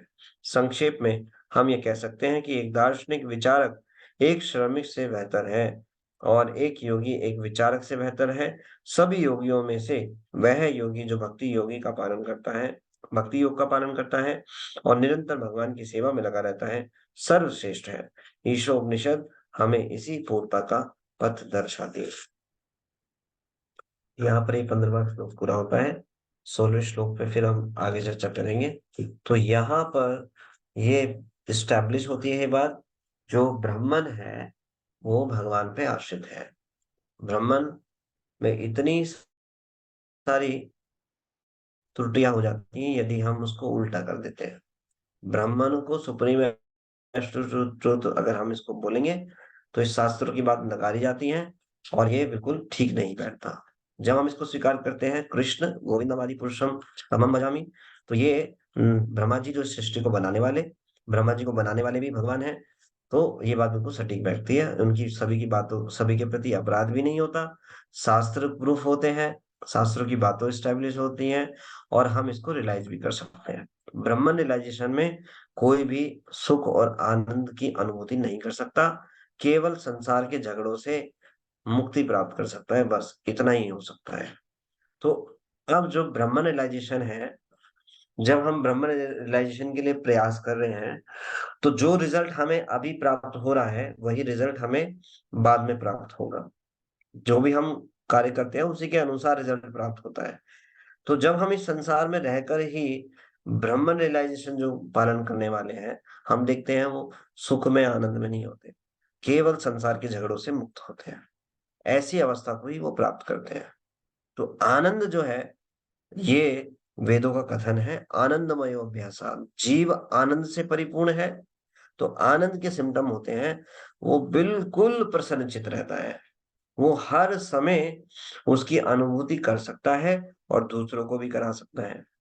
तो ब्रह्मवादी ना तो इसकी अनुभूति कर पाते हैं, ना दूसरों को करा सकते हैं। क्यों? ब्रह्म रियलाइजेशन में आनंद नहीं है, केवल शांति है। कौन सी शांति? बस संसार का झगड़ा नहीं है, बस यही शांति है वहां पे, है ना। तो जहां पर ये शास्त्रों में बताया जाता है, जो ब्रह्म है वो चरम आनंद का स्रोत है। चरम आनंद का स्रोत किसको कहा जा रहा है? भगवान की बात हो रही है वहां पे ब्रह्म की बात नहीं हो रही। तो हमें समझना चाहिए, ब्रह्मन रियलाइजेशन आनंद का स्रोत नहीं है। नहीं, अगर ऐसा होता तो सारे ब्रह्म रियलाइज जो है, वो जब भगवान को देखते हैं, भगवान के रूप को देखते हैं, वो भी मोहित हो जाते हैं। सुखदेव गोस्वामी, व्यास देव जी, सनत कुमार, चतुष कुमार, स्वयं दंडकारण्य वन में जितने भी ऋषि थे, एक ऋषि नहीं, सारे ऋषि जितने भी ऋषि थे वहां पर, सबने इस बात को रियलाइज किया कि जो ब्रह्म अनुभूति है तो बहुत तुच्छ अनुभूति है। ये ब्रह्म रियलाइजेशन जो हम कर रहे हैं, ये तो चलता फिरता नजर आ रहा है और इतना अद्भुत, इतना सुंदर। अगर उनको ब्रह्म रियलाइजेशन में ही आनंद आ रहा होता, असली जो सुख है, जो जो भगवान को देखने से मिलता है, वो सुख मिल रहा होता, तो उसको त्याग करके भगवान के संग की इच्छा ना करते, तुरंत इच्छा करते हैं कि हे भगवान अपना संग दीजिए, हम इटरनली आपके साथ रहना चाहते हैं। तो ये इस बात से प्रूफ होता है, जब हम इस बात को स्वीकार करते हैं शास्त्र की बातों को, तो शास्त्रों के प्रति अपराध नहीं होता, आचार्यों के प्रति अपराध नहीं होता, और वैष्णव के प्रति अपराध नहीं होता। भगवान इस बात से प्रसन्न हो जाते हैं और भगवान अपने इस आवरण को हटा देते हैं, और जीव योग्य नहीं है, उसकी शक्ति नहीं है भगवान तक पूछने की, लेकिन भगवान खुद प्रकट हो जाते हैं। अब कोई खुद से चला जाए प्रधानमंत्री के गेट पे जाके खड़ा हो जाए, ओ प्रधानमंत्री बाहर निकल, मुझे तुझे देखना है। क्या पोजीशन है हमारी उसको देखने की? हाँ, चिल्लाता रहे, खूब बैंड बजाता रहे, उनकी इच्छा है, वो आएंगे आएंगे नहीं आएंगे। लेकिन कोई दीनहीन भाव से रिक्वेस्ट करे, हाँ, प्रेम से उनको बुलाए, वो दरवाजा खोल के भागेंगे बाहर। कौन इतने प्रेम से बुला रहा है, थोड़ा जाकर तो देखो। तो एकदम दर्शन दे देंगे, सारे आवरण हट जाएंगे।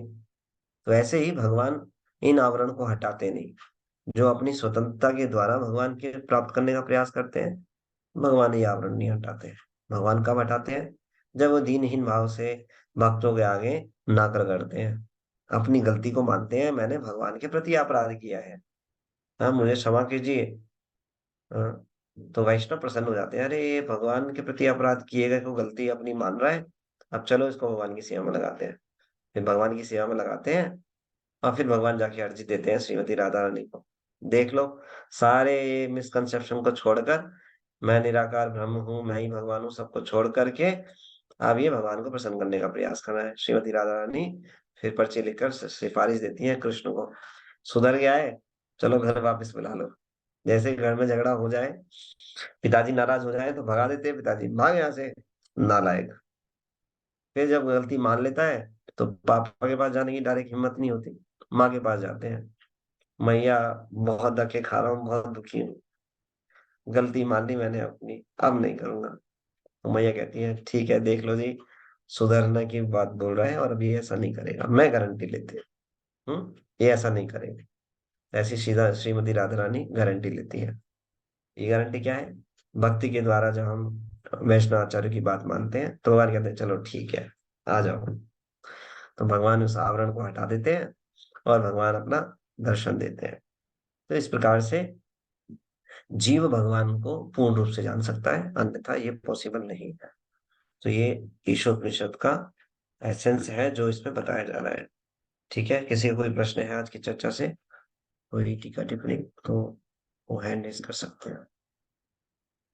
बाकी श्लोक सोच रहा था मैं सारे कर देंगे, हो जाएंगे, लेकिन अभी कभी कर पाएंगे कभी, अभी बहुत समय लगेगा इसमें। Do you have any question?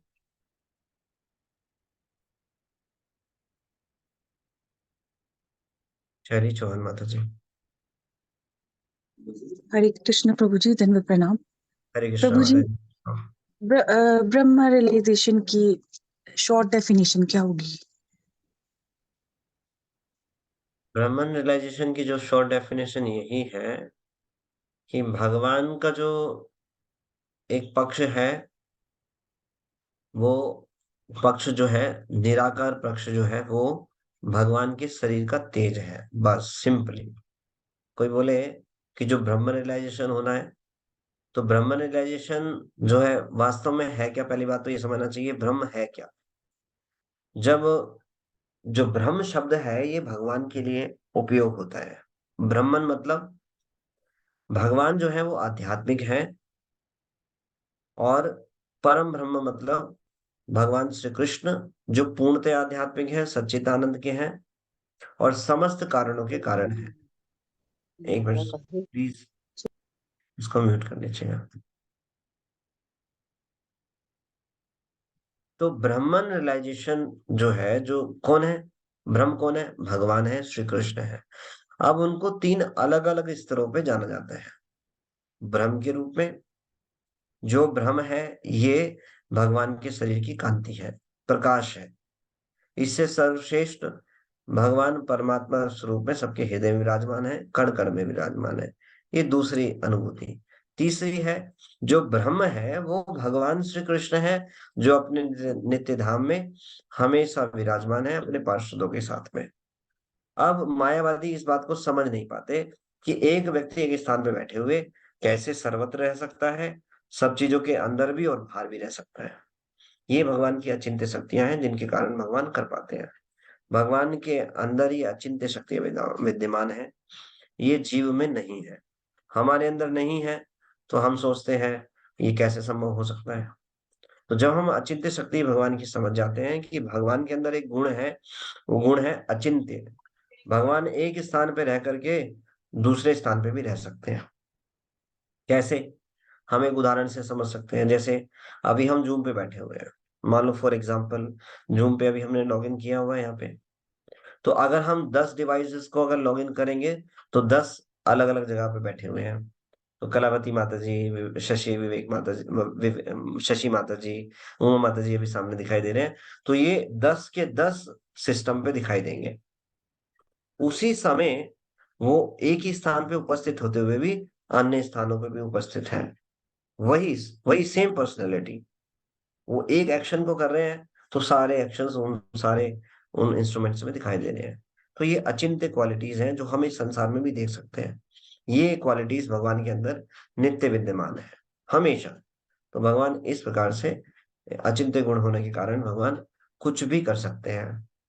तो जो ब्रह्मन रियलाइजेशन है, ये अगर मायावादी ये बोलते हैं कि केवल अगर जो ब्रह्म है वो निराकार है, निराकार कुछ भी नहीं है, निराकार भगवान के शरीर की कांति है, ये तेज है भगवान का। तो निराकार जो है इसको ये ब्रह्म जो है रियलाइज करने वाले व्यक्ति बोलते हैं। और जो ये अनुभूति है, ये बड़ी आसान है इस अनुभूति को करना। हर जगह आंख मीच लो, बस सब जगह ब्रह्म है ना, ये हो गई अनुभूति। उसके लिए क्यों इतनी तपस्या करनी है?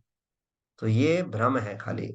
भ्रम तो हम आंख बंद कर लेंगे, हम सत्य को जानना ही नहीं है हमें, हम बस सब कुछ निराकार है, हो गया निराकार, आंख बंद कर लीजिए। अब भगवान ने आंख दी है, फोड़ लेनी चाहिए अपनी, हो गया निराकार ब्रह्म की अनुभूति। क्यों मेहनत करनी है इतनी? तो आज जो ब्रह्मन रियलाइजेशन की जो अनुभूति है, ये सबसे सबसे निकृष्ट है और सबसे आसान है। क्यों? क्योंकि यहाँ पे कोई मेहनत ही नहीं है, केवल डिक्लेयर करना है सब कुछ निराकार है, मैं भी निराकार हूं, आप डिक्लेयर करते रहो, करने से थोड़ी ना हो जाएगा।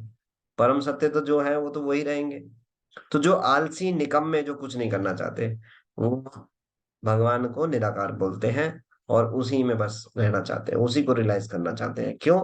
अगर ये मान लेंगे कि भगवान एक पुरुष है तो फिर सेवा करनी पड़ेगी। हम तो यहाँ स्वामी बनने आए थे, अब स्वामी तो बन नहीं पा रहे, संसार में तो नहीं बन पा रहे, अब संसार को छोड़ना चाहते हैं। तो भगवान ने ये ऑप्शन भी दिया है आध्यात्मिक जीवन में, संसार भी छूट जाएगा और ये नित्यत्व भी चलती रहेगी। हम जो है हम ब्रह्मास्मि, मैं ही भगवान हूं। करते रहो प्रयास, बनने तो है नहीं। तो इस प्रकार से जो है ये जो है मायावादी इस प्रकार से आत्म जो ब्रह्म अनुभूति करने का प्रयास करते हैं, जो कि सबसे निकृष्ट है और बड़ा आसान है। सब चीजों को इग्नोर कर देना, किसी चीज को मानना ही नहीं। मैं मानता ही नहीं, बस इसलिए मायावादी हटीले होते हैं। कितना ही अगर शास्त्रों की बात को उनको सामने ला के दे दो, मानेंगे नहीं। क्या करेंगे? सब कुछ निराकार है, हम तो निराकार है, भगवान है, इस प्रकार की बातें करते हैं बोगस चीजें। ठीक है, ठीक है माता जी, समझ में आया? हाँ जी प्रभु जी, धन्यवाद। ठीक है, ठीक है, कलावती माता जी।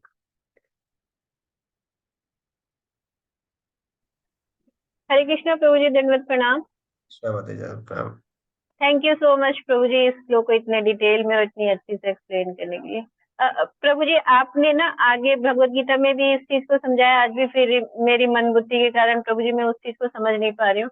प्रभु जी, जो आपने बोला ना, ब्रह्म रियलाइजेशन से हमें सुख और शांति तो मिल सकती है लेकिन आनंद प्राप्त नहीं हो सकता। तो प्रभु जी, सुख और आनंद ये दोनों में कैसे हम डिफ्रेंशिएट करें? हरे कृष्णा प्रभु जी, धन्यवाद। 3 स्तर है, शांति, सुख और आनंद। आनंद जो है वो शांति और सुख को सरपास कर जाता है। शांति में क्या होता है? शांति का मतलब है बिल्कुल कुछ भी शोर शराबा नहीं है, चुप बैठे हुए हैं। ये सुख की अनुभूति भी नहीं है, यहाँ पे भी सुख की अनुभूति नहीं होती। सुख की अनुभूति है, आपके चेहरे पे मुस्कान तो होगी, मतलब आप सुखी हो तो आपके चेहरे पे एटलीस्ट मुस्कान तो होनी चाहिए, है ना? और जब आनंद होगा, खाली मुस्कान नहीं होगी, हंस रहे होंगे, गा रहे होंगे, नाच रहे होंगे, तो तीनों में अंतर हो गया ना। तो जो ब्रह्म रियलाइज है ये केवल शांत है। किस से शांत है, किस चीज से शांत है? क्योंकि भगवान का साक्षात्कार तो हुआ नहीं, उन्हें भगवान को तो निराकार मान रहे हैं और संसार में रहना नहीं चाहते। तो संसार के झगड़ों से मुक्ति है बस, शांति। ओम शांति, ओम शांति। इसलिए ओम शांति करते रहते हैं बस। लेकिन चेहरे को देखेंगे तो पता चल जाएगा, सुख भी नहीं है, आनंद भी नहीं है, केवल शांति है। आप किसी भी मायावादी से मिलेंगे, पहली बात तो मिलने की जरूरत नहीं है। आप लोग तो ऑलरेडी आनंद अनुभूति के स्तर में हैं और जरूरत नहीं है ना। ऑलरेडी प्रभुपाद जी की कृपा से हमें तो असली चीज मिल गई। लेकिन ये मैं खुद का अनुभव बता रहा हूँ, और जितने सीनियर वैष्णव ने खुद का उनका अनुभव, जितने भी मायावादी से मिले हैं, आप जब उनको देखोगे तो आपको खुद ही रियलाइज हो जाएगा, ना तो इनके पास सुख है, आनंद की तो बात छोड़िए, केवल ये शांत है। किससे शांत है? सांसारिक झगड़ों से, जो संसार में जो कलेश है उनसे शांत है, बस यही है। तो ये तीनों में अंतर है। ठीक है मतलब। जी जी प्रभु जी, थैंक यू सो मच प्रभु जी। प्रभु जी और एक क्वेश्चन सिर्फ जी एक और प्रभु जी, ये तात्पर्य में जो हम लोग क्षीरोदक्षाई विष्णु, तीनों विष्णु जो गर्भोदक्षाई कारणोदक्षाई विष्णु, फिर उसका शास्त्रिक माने प्रमाण या जो ब्रह्म संहिता का दिया हुआ है, ये तो फिर उसमें पांचवे। जो हम्म हम्म सॉरी। जी जी जी, नहीं नहीं नहीं प्रभु जी, वही पांचवें पांचवें अध्याय अध्याय के जो 40वां श्लोक है, ये उसका प्रमाण है यहाँ पे। और जी ब्रह्म संहिता में भगवान ने बहुत सारे श्लोक है जिसमें क्षीरोदक्षाई विष्णु का वर्णन भी किया है। तो ब्रह्म संहिता में इसका प्रमाण है। तो यहाँ पर श्रील प्रभुपाद जी ने ये वाला श्लोक इसलिए कोट किया है क्योंकि ब्रह्म ज्योति जो है वो भगवान की शरीर की कांति है, तेज है। तो ये इस बात पे यहाँ प्रूफ होता है, जगदंड कोटि है ना, या ये बता रहे हैं ना, यहाँ पे मैं श्लोक पढ़ता हूँ बेटा। यस्या प्रभा प्रभवतो, यस्या प्रभा, प्रभा क्या मतलब? शरीर से ज्योति। निकलने वाला तेज। प्रभवतो हम्म, जगदंड कोटि, उनके शरीर से निकलने वाला जो प्रकाश है, जगदंड कोटि, कोटि कोटि जो ब्रह्मांड है उसमें तैर रहे हैं। कैसे हैं वो ब्रह्मांड? कोटि अशेष वसुधादि विभूति भिन्नम भिन्नम। ऐसे ब्रह्मांड है जो इतने सारे वैरायटीज से हैं, इतने बड़े ब्रह्मांड, छोटे ब्रह्मांड, सब उस ब्रह्म ज्योति में तैर रहे हैं। किसकी ज्योति में तैर रहे हैं? गोविंद की ज्योति में, गोविंद के शरीर से निकलने वाला आकाश में। ठीक है। और ये जो सारे ब्रह्मांड, ये किससे रहे हैं, कहाँ से? महाविष्णु से आ रहे हैं। उसमें इस प्रकार से विभूति भिन्न, अपनी तो विभूति का मतलब ये ब्रह्मांड को क्रिएट करते हैं, उनमें वेराइटीज होती है। क्यों होती है? क्योंकि उसमें गर्भदक्षाई विष्णु विराजमान है। एक भौतिक तत्व, उसमें भगवान गर्भदक्षाई विष्णु विराजमान है, क्षीरदक्षाई विष्णु विराजमान है, इसीलिए वैरायटी है। एक जल है, उसमें तरलता है, किसके कारण? एक पत्थर है,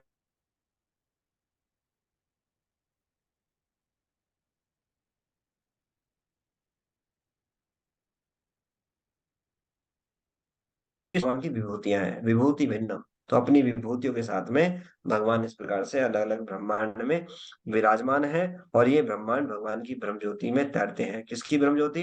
भगवान गोविंद के शरीर से निकलने वाली अन्न कांति, यस्सा प्रभा प्रभवतो। ठीक है। और गर्भदक्षाई क्षीरोदक्षाई विष्णु का नाम भी ब्रह्म संहिता में, पूरी ब्रह्म संहिता में वर्णन आता है। आप पढ़ेंगे तो पता चलेगा। ठीक है। जी जी जी प्रभु जी, थैंक यू प्रभु जी। हरे कृष्णा प्रभु जी, दंडवत प्रणाम। धन्यवाद। हरे कृष्ण। ब्रजेश लता माता जी। हरे कृष्णा प्रभु जी, दंडवत प्रणाम। हरे प्रभु कृष्ण। जी जो ओम शांति वाले होते हैं, ये भी ब्रह्म होते हैं मायावादी? कौन कौन? ओम शांति वाले? हाँ बिल्कुल, 100%। जो ओम शांति वाला मिलेगा वो निराकारवादी है। जो शांति की बात करेगा वो निराकारवादी मान लीजिए, बस समझ लीजिए, सिंपल। मैंने प्रभु आपने जी देखा है, आपने देखा है गोपियों को कभी ध्यान लगाते हुए? वृंदावन में कभी किसी को ध्यान लगाते हुए? वहां ना ध्यान लगाते हैं, ना वहां पे इस प्रकार से ज्ञान की चीजें हैं। वहां आनंद का स्तर है, सब भगवान से डायरेक्ट आदान प्रदान करते हैं। इसीलिए श्रील प्रभुपाद जी के अनुगत जो भक्त हैं, जो उनकी शरण लिए, बड़े भाग्यशाली हैं। अहो भाग्यम नंद गोप विजोकसाम येन मध्येन परमानंद पूर्ण ब्रह्म सनातन। ये कह रहे हैं, स्वयं ब्रह्मा जी कह रहे हैं, कितना सौभाग्य है, ये न मध्येन परम आनंद, जो परम आनंद के स्रोत हैं, कौन? कृष्ण। ब्रह्म रियलाइजेशन और योगी रियलाइजेशन जो है, परमात्मा रियलाइजेशन से भी ऊपर। ये न मध्येन परम आनंद, परम आनंद के जो स्रोत्र उनके आंगन में खेल रहे हैं। ये साधारण बात नहीं है, ये जो है, तो ये जो है जितने भी इस प्रकार से हैं, ये शांति, ओम ओम करने वाले, ये सब निराकारवादी हैं। एक दिन प्रभुपाद जी। प्रभु जी मैं, एक दिन ओम शांति वाले मेरे रिलेटिव हैं, मतलब रिश्तेदार लगते हैं। उनके जहाँ मैं गई थी, मतलब भाई के नाते में लगते हैं। मैंने कहा आपके यहाँ तो कोई झगड़ा ही नहीं होता होगा, आपके यहाँ तो शांति है। तो वो भाई बोले मेरे, बाहर शांति है, अग्नि शांति, आग शांति है ना। बहन जी इस घर में तो आग शांति है, कोई शांति नहीं है। तो मैं तब मुझे हंसी आई कि नाम रख बोले कि ओम शांति में पढ़े, और वो खुद बोल रहे थे कि आग शांति है, घर में कोई किसी की मानता नहीं है। हाँ, वो शांति हो नहीं सकती ना, शांति हो नहीं सकती। मैं कहने का तात्पर्य, जो शांति इसको फॉलो करने वाले हैं, उनकी तो बहुत ही असंभव ही है शांति के स्तर पे भी पहुंच जाए। लेकिन उनमें भी जो सन्यासी हैं, जो अपने आप को इसमें पूर्ण बताते हैं, श्रेष्ठ बताते हैं, उनके साथ भी जब हम देखेंगे तो वो केवल दिखाई देगा कि बस इसी स्तर में है कि संसार के झगड़े नहीं है, बाकी सुख की और आनंद की अनुभूति नहीं है। तरस रहे हैं वो, जबरदस्ती इच्छाओं को मारा हुआ है। आम नहीं खाना, ये नहीं खाना, वो नहीं खाना, लेकिन इच्छा तो है, भूख लगनी भी तो इच्छा है। लेकिन कहाँ है, शांति तो हो नहीं सकती। तो कब पड़ोस होगी? में भी सेंटर है ओम जब शांति वालों का, हाँ, जब मेरे शरीर पड़ोस में भी सेंटर है प्रभु जी। हाँ जी, हाँ जी, ठीक है। जब देखती तो रहती हूँ मैं। जब जब शरीर छूट जाएगा तो उस शांति को अनुभव करना है। अरे भैया अभी करो ना, अभी जब रियलाइज होगा तभी तो ये फले न परिचयते, उसका फल तो दिखाई देना चाहिए, कुछ तो फल दिखाई देना चाहिए। इच्छाओं से मुक्त तो बिल्कुल होने चाहिए, तभी तो माना जाएगा। हाँ, अभी खाने की इच्छा तो है ना, ये भी तो एक इच्छा है। तो ऐसे निराकारवादी आते थे प्रभुपाद जी के पास, प्रभुपाद जी से तर्क वितर्क करते थे। तो प्रभुपाद जी ने एक बार कहा, प्रसाद सर्व हो रहा था, तो प्रभुपाद जी ने बोला, इसको इसको प्रसाद मत देना, हम प्रसाद पा रहे हैं ना, इसका पेट अपने आप भर जाएगा। तब कहते हैं नहीं नहीं नहीं, दे दो जी। हम्म। एक बार ऐसे ही प्रभुपाद जी के शिष्य थे, उन्होंने तर्क वितर्क किया, प्रभुपाद जी ने उनको खंडित कर दिया, सब कुछ कर दिया। अगले दिन थोड़े से और कुछ शास्त्रार्थ का विचार बना रहे थे, रात को ठंड लगी तो कंबल मांग रहे थे। तो भक्त ने क्या करा, कंबल का एक धागा निकाल करके दे दिया, लो जी ओढ़ लो इसको। हम ब्रह्मास्मि, आप भी ब्रह्म, मैं भी ब्रह्म, ठंड मिटा लो। उसने हाथ जोड़े, मैं ये स्वीकार करता हूँ, हम परम ब्रह्म नहीं है, मैं दास हूँ। उसी समय इस फिलॉसफी को स्वीकार कर लिया और भक्त बन गए। तो जब ऐसे नहीं मानते ये लोग, ये जब मानते हैं, जब प्रैक्टिकल एप्लीकेशन की बात आए ना, तो उनको फिर समझ में आता है। ठीक है। तो इच्छा मुक्त हो जाओ, इच्छा मुक्त कैसे हो जाएंगे? भोजन करना भी इच्छा है, पानी पीना भी इच्छा है, कैसे मुक्त हो जाएंगे? हो नहीं सकते। कैसे शांति होगी? ठीक है, जब इसी शरीर में रहकर उसको रियलाइज नहीं कर पा रहे, तो कैसे होगा? भक्त लोग अभी रहकर रियलाइज कर पा रहे हैं। देखो अभी कीर्तन, बस कीर्तन सुनाई दे, अभी खड़े हो जाएंगे नाचने के लिए, है ना? तो वो अभी इस शरीर में रहकर आनंद की अनुभूति कर पा रहे हैं। ठीक है, ठीक है, धन्यवाद। हाँ, धन्यवाद प्रभु जी, थैंक यू। हरे कृष्णा प्रभु जी। शशि माता जी। हरे कृष्णा प्रणाम प्रभु जी। ओम शांति वाले वास्तव में इनके अंदर ज्ञान तो नहीं होता है, वो तो ऐसी बातें करते हैं कि वो टेंशन में और कर देते हैं माइंड को। वो कहते हैं भविष्य में ये होने वाला है, भविष्य मुरली में ये निकला, मुरली में वो निकला, लेकिन इन्हें इतनी नॉलेज नहीं है कि मतलब प्रभु की शरण में जाए। जैसे कि यहाँ से मुझे नॉलेज मिली है, मुझे भी बहुत भड़काने की कोशिश की है, और टीका लगाते तो कहते ये लोग तो पागल हो गई हैं, ये तो ऐसा टीका लगाते, ये तो सन्यासी लोग लगाते हैं, ये मानती नहीं हो। हमने क्या, हम नहीं मानेंगे, मुझे तो ये लगाना जो है।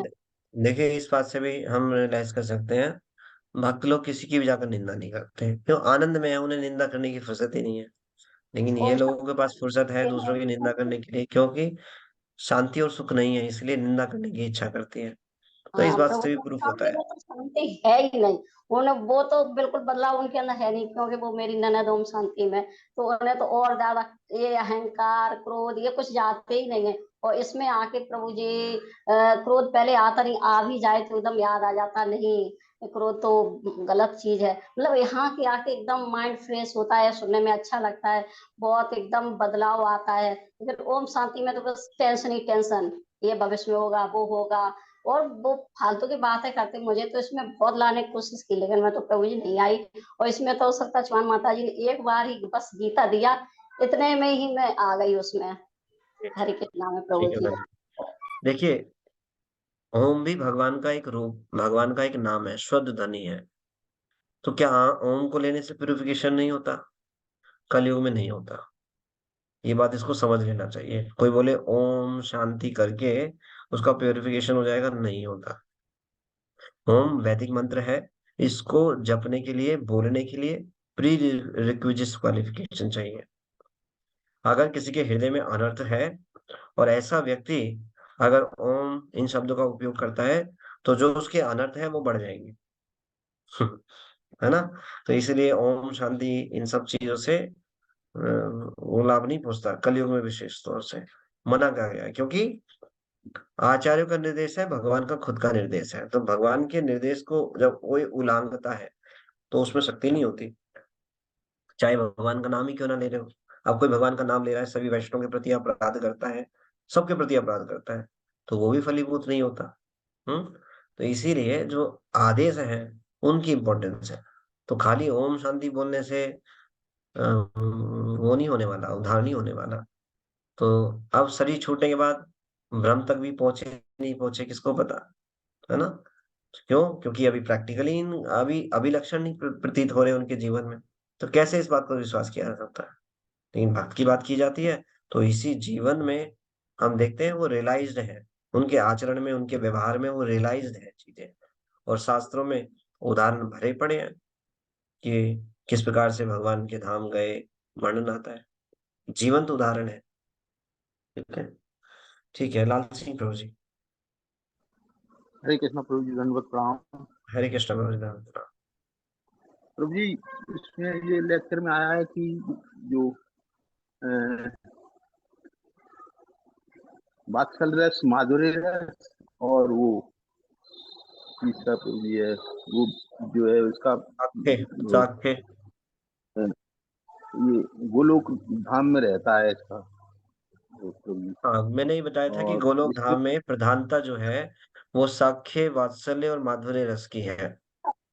प्रधानता जी जो है, प्रभु जो प्रधानता है, वो बताया था। ठीक है। वैकुंठ में दास्यता की ज्यादा प्रधानता है। जी। तो प्रभु जी, हम लोगों को तो दास रस में बताया जाता है भक्ति का जो भी प्रोसेस हाँ, है। हमें जो बताया गया, हमें यही प्रोसेस किया गया। हमारे अंदर कोई अभी भाव नहीं है। हमें तो आचार्यों जी के दासों का दास के अनुगत रह के बस सेवा करनी है, जो वो बताए। जो ये है, ये जी अपने आप स्वतः रियलाइज होगा भक्ति की परिपक्व अवस्था में, और उसी प्रकार से सेवा में स्थित हो जाएंगे। ठीक है ना? आर्टिफिशियली नहीं जी। करना है उसको, ये होता है। ठीक है, थैंक यू प्रभु जी। ठीक है। हरे कृष्ण थैंक प्रभु जी। यू। राजेंद्र प्रताप प्रभु जी। हरे कृष्णा प्रभु जी, दंडवत प्रणाम प्रभु जी। हरे कृष्णा प्रभु जी। प्रभु जी, प्रणाम। ये प्रश्न कर रहा था मैं कि इच्छा मुक्त और अभिलाषिता शून्य प्रभु जी, तो इनमें दोनों में प्रभु जी क्या अंतर है प्रभु जी? अभिलाषा शून्य, इच्छा शून्य एक ही बात है। किसी भी प्रकार की कोई इच्छा ना होना, केवल कृष्ण की प्रसन्नता ही अभिलाषा शून्य है। देखिए, अब कोई बोले कोई अभिलाषा नहीं है, उस अभिलाषा का भी कोई फायदा नहीं है। जो भगवान की प्रसन्नता के लिए कार्य करने की इच्छा, यही अभिलाषा का शून्य है। कोई बोले इच्छा मुक्त हो जाए, कोई अभिलाषा नहीं करनी, ये अभिलाषा शून्य नहीं है। भगवान को प्रसन्न करने की, गुरु गौरांग को प्रसन्न करने की इच्छा ही अभिलाषा शून्य है। तो इच्छा तो खत्म नहीं हो सकती, इच्छा शून्य नहीं हो सकता। तो इच्छा को क्या करना है? गुरु गौरांग की प्रसन्नता करने के लिए इच्छा करनी है, यही अभिलाषिता शून्य है। अन्य कोई और अभिलाषिता नहीं, केवल उनको प्रसन्न करने की अभिलाषा। ठीक है। हरे तो कृष्ण प्रभु इच्छा और अभिलाषा एक ही बात की कहा जा सकता है उसको। ठीक है, हरे कृष्ण प्रभु जी, दंडवत प्रणाम प्रभु जी। ठीक है। हरे कृष्ण। ठीक है, एक लास्ट प्रश्न है, ले लेते हैं। संगीता माता जी। हरे कृष्ण प्रभु जी, दंडवत प्रणाम प्रभु जी। वो देवकी नंदन ठाकुर को कहते हैं कि चाय हम लोग इतना नहीं कर सकते, चाय कॉफी तो मतलब हम लोग पीते हैं, कलयुग का प्राणी इतना नहीं कर सकता है। तो माता जी, जब हम पहले भक्ति में नहीं यह आए है थे, कि मतलब इतना सामान तो सभी सामान में केमिकल है। मैं तो समझ गया, नुकसान। मैं आपको समझ गया, आपके प्रश्न समझ गया। जब हम भक्ति में नए आते हैं तो हमें, जब हम भक्ति में नहीं होते तो हम उस समय अन्य अन्य लोगों को सुनते हैं, अन्य अन्य लोगों के विचार सुनते हैं। तो तब तो कोई बात नहीं, चलो धीरे धीरे, जब तक गुरु परंपरा से जुड़ ना जाए, सही गुरु परंपरा से, जब सही गुरु परंपरा से जुड़ जाए तो फिर अन्य अन्य इस प्रकार से कथावाचक या अन्य अन्य लोगों को से सुनना बंद कर देना चाहिए, नहीं तो कंफ्यूज हो जाएंगे। श्रीला प्रभुपाद जी ने बताया है, चाय कॉफी भी नहीं पीनी तो नहीं पीनी। शुरुआत में भक्ति में आया, नहीं छूट रही है, प्रयास करने चाहिए, छूट जाएगी। लेकिन सिद्धांत को ही गलत समझ लेना कि इतने कलयुग में ये पॉसिबल नहीं है इतना करना, या इस प्रकार से, ये हमारे आचार्य ने सिखाया। जब हम चाय कॉफी नहीं छोड़ सकते तो कृष्ण को क्या क्या प्राप्त करेंगे हम? जी जब प्रभु जी। कलयुग में हम चाय कॉफी को नहीं छोड़ सकते, जो कि अपनी बीमारी का कारण ही है, तो हम कृष्ण को क्या प्राप्त करेंगे? ये तो हम बहाने ढूंढते हैं, कोई ऐसा वक्तव्य मिल जाए जो हमें सहारा दे दे हमारी चीजों को। तो हम प्रभुपाद जी के फॉलोवर्स हैं। प्रभुपाद जी ने जो बोला है, अक्षर अक्षर को पालन करेंगे, उसी से भगवान प्रसन्न होंगे। ये नहीं कि हम प्रभुपाद जी के अनुगत तो आ गए, लेकिन हम अन्य लोगों को भी सुन रहे हैं और उनकी बातें भी मानने का, सबको खुश रखेंगे, ऐसा नहीं। सब वैष्णव को वैष्णव मानकर सम्मान करना चाहिए। लेकिन श्रील प्रभुपाद जी ने बोला है कि जो सदाचारी वैष्णव है उनका जो है हमें संग करना चाहिए। सदाचारी वैष्णव कौन है? जो अपने पूर्ववर्ती आचार्यों की बातों में कुछ जोड़े घटाए ना, उनको एज इट इज पालन करें। श्रील प्रभुपाद जी ने बोला है, चाय कॉफी भी छोड़नी है तो छोड़नी है, अभी उस स्तर पे नहीं है तो प्रयास करना है। लेकिन कंसेप्शन गलत नहीं समझना है कि कलयुग में इतना कैसे कर लेंगे, कैसे हो सकता है, पॉसिबल नहीं है। ये सब चीजें ठीक है, ठीक है ना? सिद्धांत को समझना चाहिए कि छोड़नी है, जी नहीं छोड़ प्रभु पा रहे हैं तो उसके लिए उपाय ढूंढने चाहिए, भक्तों से पूछना चाहिए। लेकिन उसको चेंज नहीं कर सकते कि कलयुग में इतना पॉसिबल नहीं है। फिर तो कलयुग में फिर विचार आएगा, माला भी करनी पॉसिबल नहीं है, मन में ही कर लेंगे। फिर बोलेंगे कलयुग में तो भगवत धाम जाना भी पॉसिबल नहीं है। फिर अगले अगले युगों में चले जाएंगे जब जन्म लेंगे तो। नहीं, सब कुछ पॉसिबल है जब भी आचार्यों ने दिया है। श्रीला प्रभुपाद जी ने जो चीज दी है, ये पॉसिबल है, उन्होंने करके दिखाया है, ऐसे करने वाले लोगों को भक्त बनाकर भी दिखाया है। तो बहुत शक्ति है प्रभुपाद जी के आदेशों में, उनको अक्षर अक्ष पालन करना है, हर चीज को पूछना है और मनमाने से कुछ नहीं करना है। ठीक है? जी प्रभु जी। हरे कृष्णा प्रभु जी, धन्यवाद प्रणाम। हरे कृष्णा। तो यहीं पे विराम देते हैं। श्री शुक्निषद की जय। जगत गुरु श्रील प्रभुपाद जी की जय। निताई गौर प्रेमानंदे। हरि हरि बोल। हरि बोल। हरे कृष्णा हरे प्रभु जी, कृष्णा दंडवत प्रभु जी, प्रणाम। दंडवत हरे प्रणाम। कृष्णा थैंक यू प्रभु सो जी, मच। कृष्ण प्रभु जी, दंडवत प्रणाम। कृष्णा प्रभु जी, बहुत बहुत धन्यवाद प्रभु जी दंडवत प्रणाम प्रभु ji, Hare thank you Krishna so much प्रभु जी, प्रभु जी। दंडवत प्रभु जी, दंडवत प्रणाम। Thank you so much. Hare Krishna प्रभु जी, सभी दंडवत भक्तों को प्रणाम, दंडवत थैंक यू सो प्रणाम मच प्रभु जी। हरे कृष्णा प्रभु जी।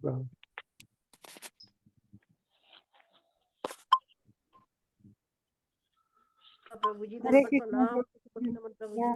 कृष्णा प्रभु जी दंडवत प्रणाम। हरे कृष्णा, ऑल हरे डिवोटी। कृष्ण प्रभु जी, दंडवत प्रणाम।